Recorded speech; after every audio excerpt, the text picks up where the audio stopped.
బంగారం ఇప్పుడు ఇది ఎంతో క్రేజ్ ఉన్న ఐటెం.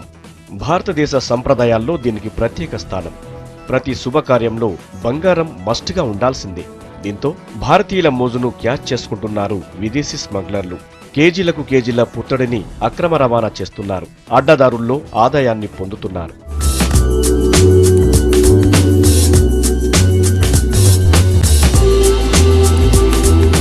ఇండియాలో గోల్డ్కు క్రేజ్ ఉండడంతో పొరుగు దేశాలైన నేపాల్, టిబెట్ నుంచి భారీగా అక్రమ రవాణా జరుగుతోంది. దీనికి తోడు నేపాల్ రూపాయి కంటే ఇండియన్ రూపీ బలంగా ఉండటంతో 6 నెలల్లో 69 కిలోల గోల్డ్ స్మగ్లింగ్ జరిగింది. 2012లో 18 కిలోల బంగారం మన దేశానికి తరలి వచ్చింది. టిబెట్ ద్వారా ఎక్కువగా అక్రమ రవాణా జరుగుతున్నట్లు గుర్తించారు అధికారులు.